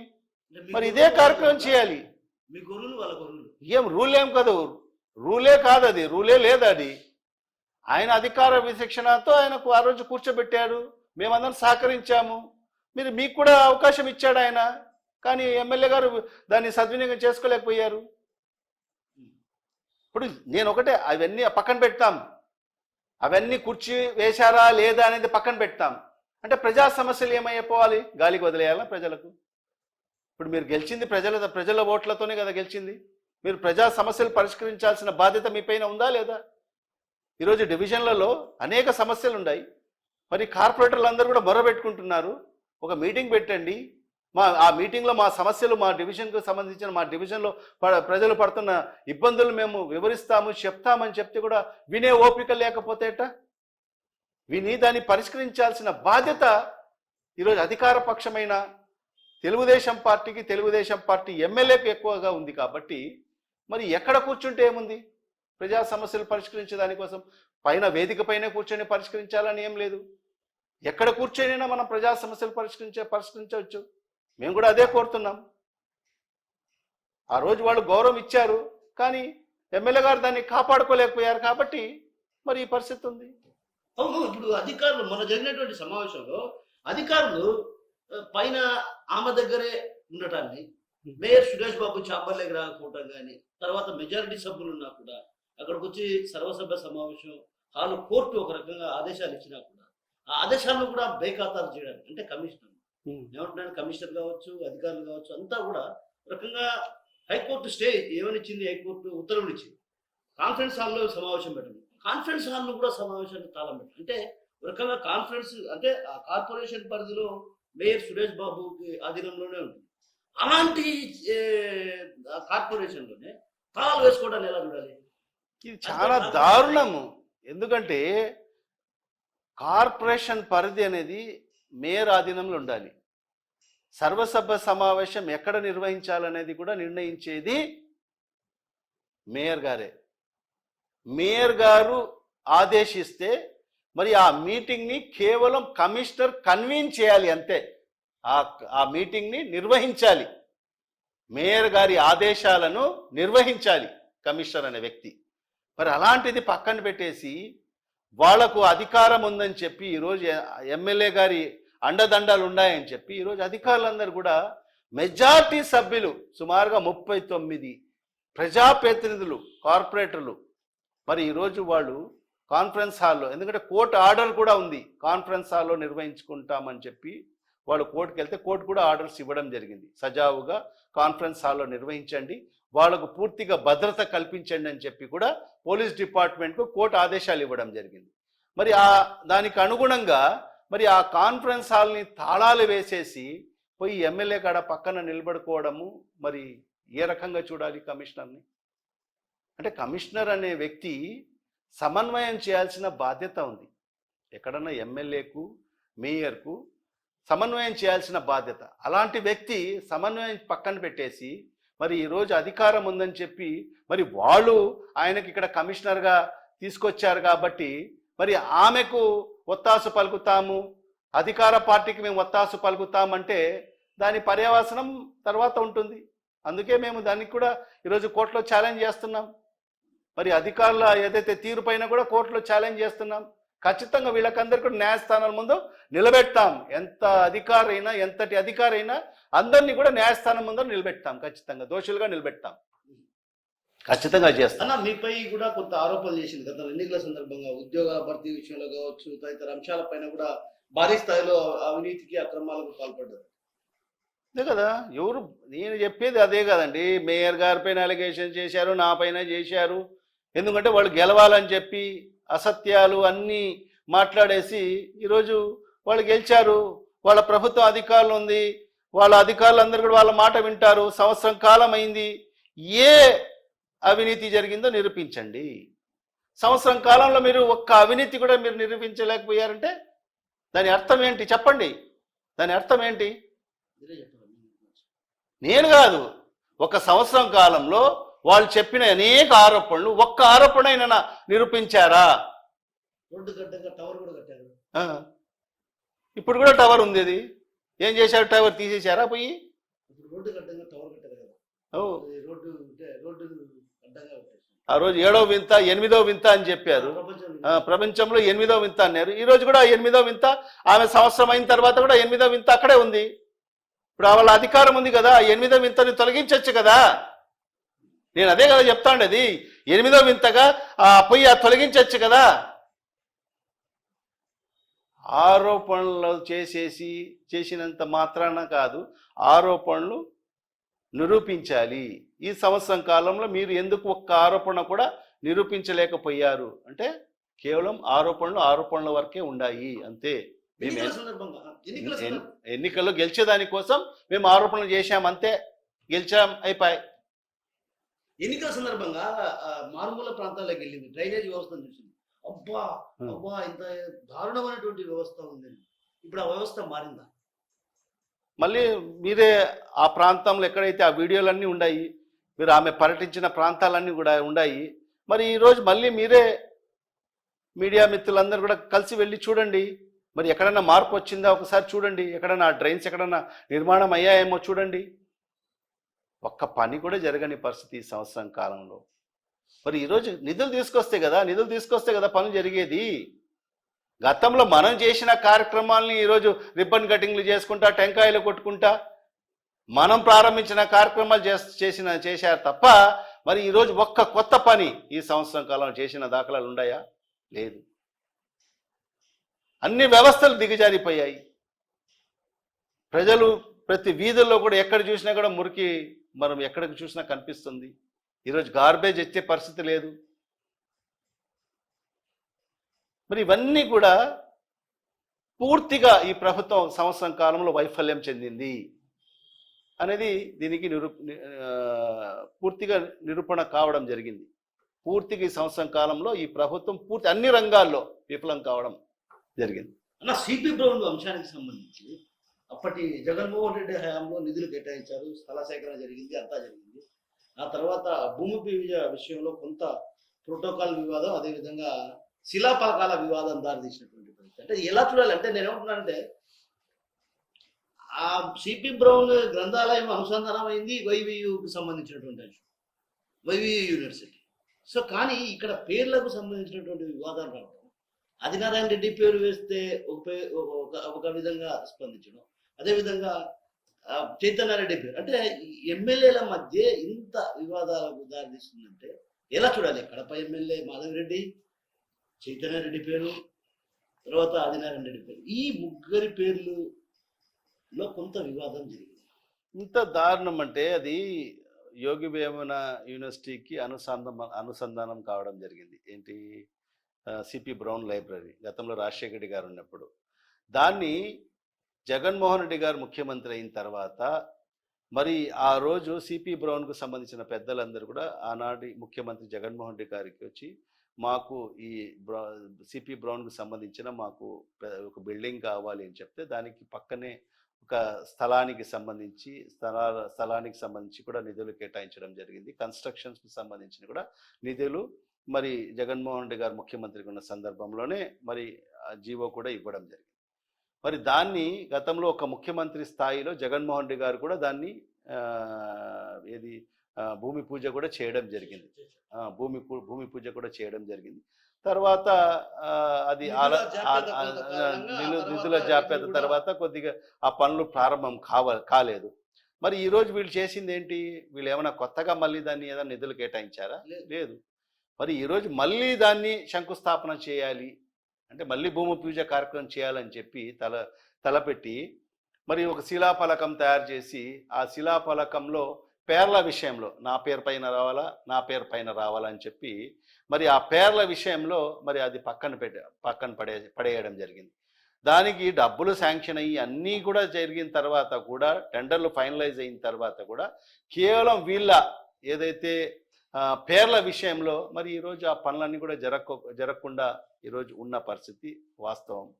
మరి దాన్ని నేను ఇదే చెప్తున్నాను, అక్కడ పేరు విషయమే, మరి ఇక్కడ నా కుర్చీ విషయమే. అంటే వీళ్ళు ఇప్పుడు గెలిచిన ప్రజాప్రతినిధులకు ప్రజల సమస్యలు పట్టవు, మరి అభివృద్ధి చేయాలని ఒక తలంపు లేదు. కేవలం నా ఆధిపత్యం, నాకు పైన కుర్చీ వేస్తేనే మీటింగ్ జరగాలి, అక్కడ నా పేరు పైన వస్తేనే ఆ పనులు ప్రారంభం కావాలి. ఒక వైస్ ఛాన్సలర్ కూడా సారీ చెప్పమన్నారు. అదే ఒక వైస్ అంటే వ్యవస్థ ఎట్లా పోతుంది? వ్యవస్థ ఎక్కడ ఉందండి? అన్ని వ్యవస్థలు సర్వనాశనం చేశారు, అన్ని వ్యవస్థలు సర్వనాశనం చేశారు. పోలీస్ వ్యవస్థను సర్వనాశనం చేశారు, రెవెన్యూ వ్యవస్థను సర్వనాశనం చేశారు, విద్యా వ్యవస్థను సర్వనాశనం చేశారు. ఏ వ్యవస్థ బాగుందని చెప్పండి ఈ రాష్ట్రంలో? అన్ని వ్యవస్థల్ని సర్వనాశనం చేసి వాళ్ళకు అనుకూలంగా ఉంటేనే ఆ అధికారి మనుగడ కొనసాగుతుంది. ఏ అధికారి అయినా వాళ్ళకు జీ హుజూర్ చెప్తేనే ఆ అధికారి కొనసాగుతాడు. ఆ రకంగా తయారైంది ఒక వైస్ ఛాన్సలర్. ఏంటి ఒక యూనివర్సిటీకి వైస్ ఛాన్సలరు? మరి దాని అభివృద్ధి కార్యక్రమాలు అన్ని గత ప్రభుత్వమే శాంక్షన్ చేస్తే మరి వాళ్ళు పనులు చేసుకోలేని పరిస్థితి ఉంది. అదే గతంలో జగన్మోహన్ రెడ్డి గారి ప్రభుత్వంలో కానీ అంతకుముందు రాజశేఖర రెడ్డి గారి ప్రభుత్వంలో వైస్ ఛాన్సలర్ని పూర్తిగా స్వేచ్ఛ ఇచ్చిన పరిస్థితి. ఈ యూనివర్సిటీ డెవలప్ కావాలి, యోగి వేమన యూనివర్సిటీ మన జిల్లాకే ఒక తలమానికంగా నిలబడాలి అనే ఆలోచనతో రాజశేఖర రెడ్డి గారు కూడా అదే తరహాలో మరి ఆనాడున్న వైస్ ఛాన్సలర్ గారిని పూర్తిగా ఆయనకు స్వేచ్ఛ ఇవ్వడం జరిగింది. గతంలో కూడా జగన్మోహన్ రెడ్డి గారు కూడా గతంలో పనిచేసిన వైస్ ఛాన్సలర్ కూడా స్వేచ్ఛగా పనిచేయడం జరిగింది. ఎక్కడ కూడా అది ఏది ప్రజాప్రతినిధుల ఇన్వాల్వ్మెంట్ లేకోకుండా మరి వాళ్ళ విధుల్ని నిర్వర్తించడం జరిగింది. మరి ఈరోజు ఈ పరిస్థితి లేదు ఈ రాష్ట్రంలో. ఒక క్షేత్రస్థాయి ఒక ఎంఆర్ఓ విఆర్ఓ కాడి నుంచి కలెక్టర్ వరకు కూడా మరి తెలుగుదేశం పార్టీ నాయకులు చెప్పిన మాట వింటే తప్ప వాళ్ళ మనుగడ కొనసాగదు. ఇదే పెద్ద బ్యూరోక్రాట్స్ కూడా పెద్ద చర్చ జరుగుతుంది. అన్న ఒక చిన్న విషయం, రిమ్స్ ఎంతో ప్రతిష్టాత్మకమైనటువంటి రిమ్స్లో 14 ఏళ్ళుగా ఒక కాంట్రాక్టర్, అంటే మీ ప్రభుత్వం హయాంలో కూడా ఆయనే ఉండి శానిటేషన్ వర్కర్స్ అదేవిధంగా సెక్యూరిటీ ఏడ్చుకుతున్నటువంటి పరిస్థితి. అంటే తక్కువ మోతాదులో పెట్టి డబ్బులు డ్రా చేసుకున్నారు అనేది అవినీతి ఆరోపణ. ఇంకోటి ఏంటంటే ఒక సంస్థకు ప్రస్తుతం ప్రభుత్వం ఒక సంస్థ కేటాయిస్తుంది, ఆ సంస్థను కూడా బెదిరించేటువంటి స్థాయికి వచ్చింది. ఏకంగా ఒక జిల్లా స్థాయి నేత ఇంట్లో కూర్చొని మర్యాదగా ఆ కాంట్రాక్ట్ మేనేజర్గా అతనికి ఇచ్చేసి వెళ్ళిపోవాలని హుకుం జారీ చేయడాన్ని ఎలా చూడాలి? అన్ని ఇలాంటి కార్యక్రమాలు జరుగుతున్నాయి ఈ ప్రభుత్వంలో. ఎందుకంటే గతంలో దాన్ని ఈ రిమ్స్కి సంబంధించిన అవుట్ సోర్సింగ్కి సంబంధించిన టెండర్స్ పిలుస్తారు, అది స్టేట్ వైడ్ టెండర్స్ పిలుస్తారు, దాంట్లో పార్టిసిపేట్ అవుతారు. పార్టిసిపేట్ అయితే వాళ్ళు ఎవరైతే A1గా ఆ టెండర్స్లో నిలుస్తారో మరి ఆ సంస్థ దక్కించుకుంటుంది. అదే ఇప్పుడు గతంలో ఎప్పుడు మా ప్రభుత్వంలో ఎవరిని బెదిరించిన పరిస్థితి లేదు. మరి ఈరోజు ఈ ప్రభుత్వంలో ఖచ్చితంగా ఆ సంస్థల్ని కూడా బెదిరించే పరిస్థితి ఉంది. అన్ని సంస్థల్ని బెదిరించి మరి వాళ్లకు అదే కమిషన్ల కోసము బెదిరించే పరిస్థితి ఉంది, వాళ్ళ అనుయాయులకు కట్టబెట్టే పరిస్థితి ఉంది. ఎవరైనా కూడా హుకుం జారీ చేసి, గతంలో మనం చూసాం మా ప్రభుత్వంలో 5 ఏళ్ళు ఎవరైనా మున్సిపల్ కార్పొరేషన్లో టెండర్లు వేసుకునే పరిస్థితి ఉండేది. ఎవరైనా స్వేచ్ఛగా వచ్చి మన ఇక్కడే వాళ్ళు కాదు ఇతర వాళ్ళు కూడా వచ్చి ఆన్లైన్ టెండర్స్, అది ఆన్లైన్ టెండర్స్లో అందరూ కూడా వేసే పరిస్థితి ఉండేది. కానీ మొన్న 15th ఫైనాన్స్కి సంబంధించిన నిధుల్లో టెండర్స్లో మరి హుకుం జారీ చేయడం జరిగింది. ఇదే ఎమ్మెల్యే గారు వాళ్ళ భర్త గారు ఎవరో ఒక 4 కాంట్రాక్టర్లను పెట్టేసి వాళ్ళు మాత్రమే వేస్తారు, ఎవరు కూడా వేయకోకూడదు టెండర్స్ అని చెప్పి హుకుం జారీ చేయడం జరిగింది. ఈ రకంగా జరుగుతున్నాయి. ఎందుకంటే అధికార బలం ఉంది, అధికారులు వాళ్ళకు ఒత్తాస పలుకుతున్నారు. మరి అలాంటప్పుడు వాళ్ళ హుకుం జారీ చేస్తున్నారు. ఈ రకంగా అన్ని వ్యవస్థల్ని ఈరోజు సర్వనాశనం చేసేసిన పరిస్థితి ఈరోజు ఈ రాష్ట్రంలో కనిపిస్తుంది. అన్న, వైసీపీ ఏడాది పాలనకు ఇప్పుడున్నటువంటి టీడీపీ ప్రభుత్వం ఏడాది పాలనకు చూస్తే మీరే ఒక పెన్షన్ తప్ప మిగతా ఏ అమలు చేయలేదని మీరే ఆరోపించారు. సో అప్పటి వైసీపీ పాలన చూసుకుంటే అప్పట్లో ఈ ఏడాది పాలనలోనే మీరు ఏదైతే ఇచ్చినటువంటి హామీలు అన్ని అమలు చేశారా? మేము మొదటి సంవత్సరంలోనే మనం ఇచ్చిన 80% హామీలు అమలు చేసిన పరిస్థితి. మొదటి సంవత్సరం చూసుకోండి, మీరు ఎత్తి చూసుకోండి. అమ్మఒడి చెప్పాం, అమ్మఒడి ఇచ్చాం. రైతు భరోసా చెప్పాం, రైతు భరోసా ఇచ్చాం. మరి అదేవిధంగా పెన్షన్లు పెంపు చెప్పాం, పెన్షన్లు పెంచి ఇచ్చాం. మరి అదేవిధంగా ఆటో కార్మికులకు మనం 10,000 రూపాయలు ఇస్తామని చెప్పాం, వాళ్ళకి ఇచ్చాం. మరి అదేవిధంగా మహిళలకు అందరికి కూడా 18,750 రూపాయలు చేయూత కింద ఇస్తామని చెప్పాం, అది ఇచ్చాం. కాపు నేస్తం ఇచ్చాం. 80% హామీలు వైఎస్ఆర్ కాంగ్రెస్ పార్టీ ప్రభుత్వంలో జగన్మోహన్ రెడ్డి గారి సారథ్యంలో మొదటి సంవత్సరంలోనే మనము 80% హామీలు అమలు చేశాం. మరి ఈరోజు వాళ్ళు చేసింది ఏంటి? ఒక పెన్షన్ తప్ప సంవత్సరం కాలంలో వాళ్ళు ఇచ్చిన హామీల ప్రకారం అయితే ఒక సంవత్సరంలో సుమారుగా 85,000 కోట్ల రూపాయలు ప్రజలకు ఇవ్వాలి సంక్షేమ పథకాల రూపంలో. వాళ్ళు ఏం చేశారు? ఒక్క పెన్షన్ తప్ప ఏమి ఇచ్చారు చెప్పండి? అవన్నీ కూడా వాళ్ళు బాగా ఒక గ్యాస్ సిలిండర్ ఇచ్చారు, అది కూడా కొందరికి మాత్రమే. సుమారుగా ఈరోజు గృహిణీలు సుమారుగా 1,25,00,000 ఉన్నారు. ఆ 1,25,00,000లో కేవలం కొందరికి మాత్రమే ఒక్క సిలిండర్, సంవత్సరానికి 3 సిలిండర్లు ఇస్తానని చెప్పి ఒక సిలిండర్ మాత్రం ఇచ్చిన పరిస్థితి ఉంది. మరి ఇవన్నీ కూడా అదే రేపు కార్యక్రమం చేస్తున్నాం మనం. ఖచ్చితంగా ఒక సంవత్సరం కాలంలో ఈ ప్రభుత్వం ప్రజలకు ఏమేమి హామీలు ఇచ్చారు, ఆ బాండ్ల రూపంలో ఎంత ఇచ్చారు, మీరు ఈ సంవత్సరం కాలంలో ఈ రాష్ట్ర ప్రజలు ఎంత నష్టపోయారనేది ప్రతి ఇంటికాడికి వెళ్ళి వాళ్లకు వివరంగా చెప్పే కార్యక్రమం రేపు జరగబోతుంది. వైఎస్ఆర్ కాంగ్రెస్ పార్టీ సంస్థల ఎన్నికలు ఈసారి చాలా ఎత్తులకు పై ఎత్తులు, వ్యూహాత్మకమైనటువంటి అడుగులు వేసి, అంటే గతంలో మీరు ఏ విధంగా అయితే దౌర్జన్యాలకు పాల్పడి మేము ఎక్కడ దౌర్జన్యాలు ఎక్కడ చేసుకున్నారో, ఎక్కడ ఒక్క చోట కూడా ఫలానా చోట దౌర్జన్యం జరిగిందని చెప్పమనండి. బెదిరింపులకు పాల్పడలేదు, ఎక్కడ కూడా లేదు. కేసులు పెట్టి వేధింపులు ఎవరు ఎవరి మీద కేసు చెప్పమనండి. ఒక్కరి మీద కేసులు జిల్లాలో జరిగినటువంటి స్థానిక సంస్థల ఎన్నికల్లో మీరు ఎవరిని బెదిరియలేదా? ఎక్కడ బెదిరించిన దాఖలాలు లేవు. అక్రమ దొంగ కేసులు పెట్టిన దాఖలాలు లేవు. అది సర్టిఫికెట్లు ఇవ్వకుండా కూడా చేసినటువంటి సందర్భాలు ఈ ప్రభుత్వంలో జరిగిందండి. అది ఈ ప్రభుత్వంలో జరిగింది. స్థానిక సంస్థలు ఎంఆర్ఓలను సంబంధించిన వాళ్ళు సర్టిఫికేట్ ఇవ్వకోకుండా వాళ్ళు ఎంఆర్ఓలు అందరినీ కూడా ఒక చోట కూర్చోబెట్టుకున్న పరిస్థితి ఈ ప్రభుత్వంలో జరిగింది. మా ప్రభుత్వంలో అట్లాంటి ఏమీ జరగలేదు. ఏకగ్రీవాలంటే ఎవరు కూడా ముందుకు రాలేదు. సింగిల్ నామినేషన్ ఉంటే ఖచ్చితంగా ఏకగ్రీవాలు జరుగుతాయి. సింగిల్ నామినేషన్ మీరు బెదిరించారని అంటున్నారు కదా. ఎవరు బెదిరించేది కాదు కదా. ఎక్కడ ఎవరిని కూడా వైఎస్ఆర్ కాంగ్రెస్ పార్టీ హయాంలో ఎవరిని కూడా బెదిరించిన పరిస్థితి లేదు. మీరు ఈసారి జరగబోయేటువంటి స్థానిక సంస్థల ఎన్నికల్లో గట్టి పోటీని ఇవ్వబోతున్నారు. ఒకవేళ అదే విధంగా గతంలో ఏ విధంగా అయితే మీరు అరాచకాలు చేశారు, అదే విధంగా వాళ్ళు కూడా అరాచకాలు తెరలేపితే పరిస్థితి ఖచ్చితంగా వైఎస్ఆర్ కాంగ్రెస్ పార్టీ స్థానిక సంస్థల్లో అన్ని స్థానాల్లో కూడా పోటీ చేస్తుంది. మా కడప మున్సిపల్ కార్పొరేషన్లో కూడా 50 స్థానాల్లో కూడా వైఎస్ఆర్ కాంగ్రెస్ పార్టీ అభ్యర్థులు పోటీ చేస్తారు. ఖచ్చితంగా వైఎస్ఆర్ కాంగ్రెస్ పార్టీ స్థానిక సంస్థల ఎన్నికల్లో కూడా ఘన విజయం సాధించే అవకాశాలు మెండుగా ఉన్నాయి. ఎందుకంటే ప్రజా వ్యతిరేకత అలా ఉంది. ఈ సంవత్సరం కాలంలో ఈ ప్రభుత్వం ఏ కార్యక్రమాలు కూడా చేయలేదు. మరి అభివృద్ధి కార్యక్రమాలు చేయలేదు, సంక్షేమ కార్యక్రమాలు చేయలేదు. మరి ఈ సంవత్సరం కాలంలోనే ప్రజల్లో ఒక చర్చ జరుగుతుంది. గతంలో జగన్మోహన్ రెడ్డి ప్రభుత్వం ఎంతో మేలుగా ఉన్నింది. మనకు ప్రతి నెల ఏదో ఒక సంక్షేమ పథకం ద్వారా మనకు లబ్ధి జరిగేది. మరి గతంలో ఈ కడప నగరం కానీ ఈ జిల్లా కానీ అన్ని విధాలుగా అభివృద్ధి జరిగిన పరిస్థితి. మరి ఈ సంవత్సరం కాలంలో ఒక్క నయా పైసా ఈ జిల్లా అభివృద్ధి కోసం వచ్చిన పరిస్థితి లేదు. జరగబోదు కూడా. ఈ జిల్లాను ఈ తెలుగుదేశం ప్రభుత్వం ఎప్పుడు కూడా ఈ జిల్లాను విస్మరిస్తుంది అని చెప్పి ఈ జిల్లాలో పూర్తిగా ప్రజలందరూ కూడా ఇప్పటికే ఒక నిర్ణయానికి వచ్చేశారు. రేపు జరగబోయే స్థానిక సంస్థల ఎన్నికల్లో కూడా ఖచ్చితంగా వైఎస్ఆర్ కాంగ్రెస్ పార్టీ విజయకేతనం ఎగరవేస్తుంది. చివరిగా ఒక మాట అడిగేసి మిమ్మల్ని క్లోజ్ చేస్తాను.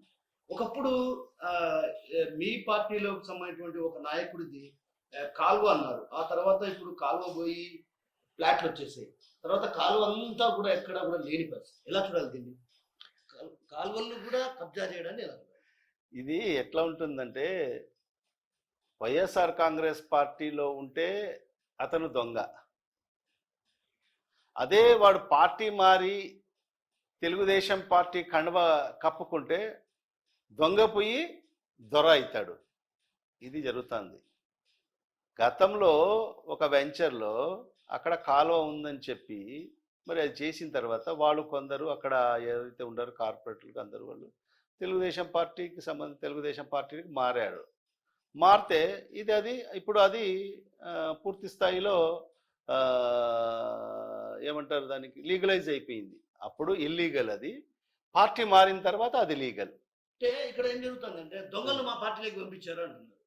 ఎవరు పంపించారు? మీరే వైసీపీలో దొంగలు మా పార్టీలోకి పంపించినారు మా గుట్టు కనుక్కోవడానికి. ఎవరు ఆహ్వానించుకునింది? ఎవరు? దొంగలని చెప్పి వాళ్ళకి తెలుసు కదా. దొంగలని చెప్పి పార్టీ కండవా ఎవరు కప్పారు? ఎవరు చెప్తారు? ఇప్పుడు దొంగలని ఎవరు చెప్తున్నారు? వాళ్ళు చెప్తున్నారా? వాళ్ళే అంటారు కదా దొంగలు. ఎవరు చెప్పారు? వాళ్ళు కండవ చేసుకుని ఆహ్వానించుకొని మరి వాళ్లే దొంగలు అంటున్నారా? పార్టీ కోవర్ట్లను మీరు మా దగ్గరికి పంపించి మా దగ్గర సమాచారం సేకరించడం కోసం మీరు పంపించారు అంటే పోయిన వాళ్ళు దొంగలకు వాళ్ళకి చీమునెత్తరు లేదా? పోయిన దొంగలకు చీమునెత్తరు లేదా? వాళ్ళు పార్టీ ఆహ్వానించి కండ వేసి ఆహ్వానించి ఇప్పుడు వాళ్ళు దొంగలు అంటా ఉన్నా కూడా ఈ పోయిన దొంగలకు చీమనెత్తరు లేదా అని చెప్పి నేను ప్రశ్నిస్తున్నా. సరే, ఒక్క విషయం మర్చిపోయా ఇక్కడ. తరచుగా జగన్మోహన్ రెడ్డిని షర్మిల టార్గెట్ చేసుకోవడం. అంటే మొన్న చూసాం మనం ఒక ఇన్సిడెంట్, సింగయ్య ప్రమాదం ఘటన. దాంట్లో A1 వచ్చేసి డ్రైవర్ పేరు పెట్టారు, A2గా జగన్మోహన్ రెడ్డిని పెట్టారు. అంటే మానవుల ప్రాణాలే లెక్కలేదా అన్నటువంటి భావన షర్మిల వ్యక్తం చేయడాన్ని ఎలా చూడాలి? అసలు సొంత అన్న అసలు సంఘటన జరిగిందా లేదా కూడా అది పూర్తి స్థాయిలో ఒకవైపు తేల్చాల్సినటువంటి అవసరం నేపథ్యంలో ఒక్కసారిగా ఆమె చేసినటువంటి వ్యాఖ్యల్ని ఎలా చూడాలి? అదేవిధంగా రాష్ట్ర ప్రభుత్వం జగన్మోహన్ రెడ్డి పట్ల వ్యవహరిస్తున్న తీరుని ఎలా? మానవత్వం గురించి షర్మిలమ్మ గారు జగన్మోహన్ రెడ్డికి చెప్పాల్సిన అవసరం లేదు. ఈ రాష్ట్ర ప్రజలకు జగన్మోహన్ రెడ్డి గారు చేసిన మేలు ప్రజలందరూ కూడా గుర్తుపెట్టుకుని ఉన్నారు. కోవిడ్ సందర్భంలో ఆయన చేసిన కార్యక్రమాలు అయితే ఏమి, ఒక మానవత్వం కలిగిన నాయకుడు ఈ దేశంలో ఎవరన్నా ఉండాడంటే ఒక్క జగన్మోహన్ రెడ్డి గారే. ఆ కోవిడ్ సందర్భంలో ఆయన చేసిన కార్యక్రమాలు, పేద ప్రజలకు ఆరోగ్యశ్రీ ద్వారా ఉచితంగా కోవిడ్కు వైద్యం అందించి దేశానికి ఆదర్శంగా నిలిచాడు. మరి ఈరోజు తండ్రి గారు ప్రారంభించిన ఆరోగ్యశ్రీ పథకానికి మెరుగులు దిద్ది గతంలో కేవలం 1030 వ్యాధులు మాత్రమే ఉంటే దాన్ని 3450 వ్యాధులకు పెంచి, మరి అదే కాకుండా క్యాన్సర్ వ్యాధి వస్తే 25 లక్షల వరకు దాని పరిధి పెంచి, క్యాన్సర్ వ్యాధే కాదు ఆరోగ్యశ్రీకే 25 లక్షల రూపాయలు వ్యవధి పెంచి ఆయన మానవత్వాన్ని చాటుకోవడం జరిగింది. అలాంటి వ్యక్తి, ఒక వ్యక్తి అతని కారు కింద పడినా కూడా తెలిసి కూడా ముందుకు వెళ్ళాడంటే ఎవరు ఈ రాష్ట్రంలో ఎవరు కూడా నమ్మే పరిస్థితి లేదు. ఎందుకంటే ఆయన పాదయాత్రలో మనం చూశాం. పాదయాత్ర చేసేటప్పుడు నేనే స్వయంగా ప్రత్యక్ష సాక్షిని. విడుపులపాయ నుంచి ఆయన పాదయాత్ర ప్రారంభమైంది. మా వేంపల్లికి వచ్చారు. వేంపల్లిలో పాదయాత్ర జరుగుతుంది. ఒక మెంటలీ రిటార్డెడ్ ఒక అబ్బాయి, అంటే ఆ అబ్బాయికి సుమారుగా 14-15 సంవత్సరాలు ఉంటుంది. అంటే మెంటల్ రిటార్డెడ్, అతని ఏమో అంటారు కదా, మానసిక స్థితి లేదు. వాళ్ళ ఆ అబ్బాయిని వాళ్ళ తల్లి ఎత్తుకొని వచ్చింది. ఆ అబ్బాయి ఆ మానసిక స్థితి బాగలేక నోటిలో నుంచి నురగపోతా ఉంది. అది చూసి ఒక నాయకుడు తన సొంత చెయ్యితో ఇట్లా తుడిచాడు. ఇది మానవత్వం అంటే. తుడిచి ఆ అమ్మాయి వాళ్ళ తల్లితో మాట్లాడి ఆ తల్లికి ఆ అబ్బాయికి నేను అన్ని రకాల వైద్య సదుపాయాలు మేము మా పార్టీ తరఫు నుంచి మేము అందిస్తామని చెప్పి ఆ రోజు ఆ తల్లికి భరోసా కల్పించాడు. అట్లా అలాంటి సంఘటనలు అనేకంగా ఉన్నాయి ఆయన పాదయాత్రలో. అట్లా మానవత్వం కలిగిన వ్యక్తి తన కారు వద్ద ఒక మనిషి పడిపోయాడు అంటే తెలిసి కూడా వెళ్ళాడని, ఇవన్నీ కూడా అపోహలు మాత్రమే, ఇది సృష్టించింది మాత్రమే. నిజంగా ఆ కారు బుల్లెట్ ప్రూఫ్ కార్ అంటే సుమారుగా 4.5 టన్నుల నుంచి 5 టన్నులలో ఉంటుంది అది. మరి ఆ కారు మీద కూడా సుమారుగా ఎస్కార్ట్స్ ప్రజలందరూ కూడా ఎక్కి ఉండారు. అలాంటి కారు కింద టైర్ కింద మనిషి పడితే అసలు ఎట్లా ఉంటుంది? అసలు నేలమట్టం అవుతాడు, తలకాయ కూడా పగిలిపోతుంది టైర్ ఎక్కితే. మరి అలాంటిది ఈరోజు కొన్ని గ్రాఫిక్స్ యూజ్ చేసి దాన్ని ఏదో ఒక రకంగా జగన్మోహన్ రెడ్డిని ఇబ్బంది పెట్టాలి, జగన్మోహన్ రెడ్డిని భవిష్యత్తులో బయటికి రాకుండా చెయ్యాలి అనే ఆలోచనతోనే మరి ఈరోజు ప్రభుత్వం మరి అతని మీద, మరి జగన్మోహన్ రెడ్డి గారి మీద అయితేమి, మరి ఆ వెహికల్ ఆ డ్రైవర్ మీద కేసులు పెట్టడము ఇది మొదటిసారి మనం వింటున్నాం. ఇప్పటికీ అనేక దేశమంతా కూడా యాక్సిడెంట్స్ జరుగుతుంటాయి. యాక్సిడెంట్ జరిగితే మరి డ్రైవర్ మీద కేసు పెడతారు, కానీ మరి అక్కడ ఆ వెహికల్లో ప్రయాణిస్తున్న ప్రయాణికుల మీద కేసులు పెట్టిన మొదటి కేసు ఇది. రేపు బస్సు ఆర్టీసీ బస్సు వెళ్తూ ఉంటుంది, ఆర్టీసీ డ్రైవర్ ఎక్కడో యాక్సిడెంట్ చేస్తాడు అంటే ఆ బస్సులో ఉండే 50 మంది మీద కూడా కేసులు పెట్టారా? ఒక ఐపీఎస్ ఆఫీసర్ ఇదే ఆఫీసరు ఈ సంఘటన జరిగిన తర్వాత మరుసటి రోజు ప్రెస్ కాన్ఫరెన్స్ పెట్టి ఏం చెప్తాడు? ఆ కాన్వాయ్కి సంబంధించి జగన్మోహన్ రెడ్డి కాన్వాయ్కి సంబంధించిన వెహికల్ అతనికి గుద్దలేదు, ఏదో టాటా సఫారీ వెహికల్ AP 2600 ఏదో నంబర్ కూడా చెప్తాడు. ఆ నంబర్ వెహికల్ మరి అతన్ని ఢీకొంది దాన్ని అని చెప్తాడు. మరి అదే ఐపీఎస్ ఆఫీసర్ మళ్ళా 2-3 రోజుల తర్వాత మరి జగన్మోహన్ రెడ్డి వెహికల్ కిందనే అతను పడ్డాడు అని చెప్పి కేసు నమోదు చేస్తాడు. అంటే చూడండి, పోలీస్ వ్యవస్థ కూడా ఎక్కడికి దిగజారుతుందో ఒకసారి ఆలోచన చేయాలి ప్రజలందరూ కూడా, ఈ రాష్ట్ర ప్రజలందరూ. ఒక ఐపీఎస్ ఆఫీసర్ క్రెడిబిలిటీ, ఐపీఎస్ అంటే ఏంటి? ఐపీఎస్ ఆఫీసరే ఈ రకంగా మాట్లాడి ఈరోజు ఆ దొంగ కేసులు అక్రమ కేసులు పెడతా ఉంటే వీళ్ళ భయం అంతా కూడా ఒకటే, జగన్మోహన్ రెడ్డి గారిని ఏదైతే ఇప్పుడు చూస్తున్న ప్రజాభిమానం ఉందో, ఇక జగన్మోహన్ రెడ్డిని వదిలేస్తే మన పరిస్థితి ఉండదు, మనం శూన్యం అవుతాము, జగన్మోహన్ రెడ్డిని ప్రజల్లోకి వెళ్ళనీయకోకూడదు అనేది ఆంక్షలు పెట్టడము, మరి దాన్ని ఈరోజు కేసులు పెట్టడము, భవిష్యత్తులో ఆయన ప్రజల్లోకి వెళ్ళకోకూడదు, ప్రజల్లో తిరగనీయకూడదు అనే ఒక కుట్రలో భాగంగానే మరి ఇవన్నీ కూడా కేసులు కూడా నమోదయ్యాయని చెప్పి కూడా మేము బలంగా నమ్ముతున్నాం. లాస్ట్గా చివరిగా డైరెక్ట్ సూటిగా సంబంధం, 4 ఏళ్ళ అధికారంలో ఉండి కూడా కొంతమంది టీడీపీకి సంబంధించినటువంటి కీలక నేతలు పార్టీ మారడాన్ని ఎలా చూడాలి? 4 ఏళ్ళ అధికారం ఉంది, అయినా కూడా 4 ఏళ్ళ అధికారం ఉండి కూడా మీ పార్టీలోకి రావడాన్ని ఎలా చూడాలి? అంటే ఇప్పటికీ వాళ్ళకు కూడా తెలుస్తుంటుంది కదా ప్రజల నాడి. నాయకుడు అనేవాడు ఏంటి? నాయకుడు ఎవరు చెప్తారు చెప్పండి? నాయకుడు అనేది ఎవరు చెప్తారు? ప్రజల నాడిని తెలుసుకునేవాడే నాయకుడు. మరి అలాంటి నాయకులు అందరూ కూడా ప్రజల నాడిని తెలుసుకోవడం జరిగింది.